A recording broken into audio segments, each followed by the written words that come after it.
একবারে মমতা বন্দ্যোপাধ্যায় এখন ১,৫০০ টাকা করে দিয়েছেন লক্ষ্মীর ভান্ডারে, আর এসসি এসটি মায়েরা বোনেরা পাচ্ছেন ১৭০০ টাকা করে।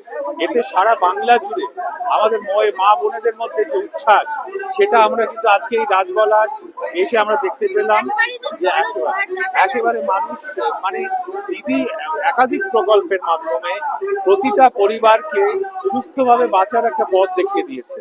আজকে যুবসাথী প্রকল্প, তার মাধ্যমে হাজার হাজার লক্ষ লক্ষ যুবকরা সেই ফর্ম ফিল আপ করছে। আমি আজকে বিডিও অফিসে গিয়েছিলাম, হাজার হাজার যুবকরা ফর্ম ফিল আপ করছে। অর্থাৎ তারা যে আগামী দিনে তৈরি হবে, আগামী দিনে চাকরি বাকরি কর্মসংস্থান যার জন্যই তারা লড়াই করুক, তাদের যে লড়াইয়ে আমাদের মুখ্যমন্ত্রী মমতা বন্দ্যোপাধ্যায় দিদি হিসেবে তাদের পাশে থাকলেন ১,৫০০ টাকা করে দিয়ে যুবসাথী প্রকল্পের মাধ্যমে।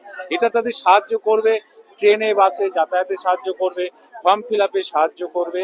এটা কোনো বিরোধীরা এটা নিয়ে সমালোচনা করছে, কারণ ভারতবর্ষে আর কোনো সরকার স্বাধীনতার পর এসব ভাবতেও পারেনি, আজও ভাবে না যে সরকার প্রতিটা পরিবারের পাশে কিভাবে দাঁড়াতে পারে। সেইটা মমতা বন্দ্যোপাধ্যায় করে দেখাচ্ছে।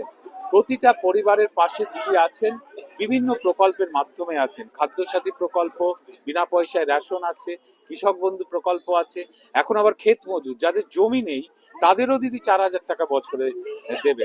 যারা যুবক ২১ থেকে ২৫, তারাও ১,৫০০ টাকা করে পাবে, যে তারা নিজেদের তৈরি করার জন্য এই টাকাটা তাদের সাহায্য হিসেবে কাজ করবে।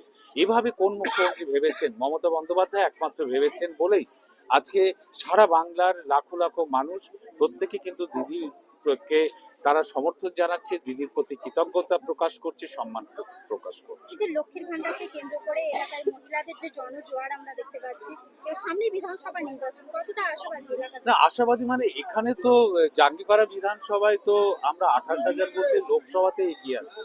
এখানে মানুষ তো তৃণমূল কংগ্রেস মমতা বন্দ্যোপাধ্যায়ের পক্ষে আছে, এবং সারা রাজ্য জুড়ে আমরা ২১৩টা আসন পেয়েছিলাম ২১ সালে। এবার ২৫০টা আসন নিয়ে মমতা বন্দ্যোপাধ্যায় আবার চতুর্থবারের মতো মুখ্যমন্ত্রী হবে। বিজেপি পুরো হারিয়ে যাবে বাংলা থেকে। সিপিএম যেমন শূন্য হয়েছে, বিজেপি দেখবেন ওই ৩০-৪০টা আসন পায় কিনা সন্দেহ আছে।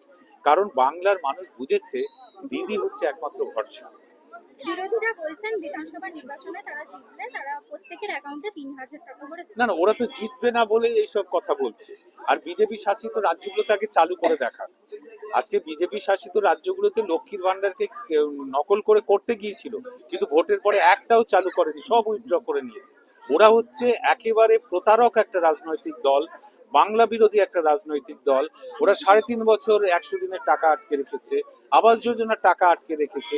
ওরা বাংলা বিরোধী, আবার এসআইআর এর মাধ্যমে লক্ষ লক্ষ গরিব মানুষের নাম বাদ দেওয়ার চক্রান্ত করছে।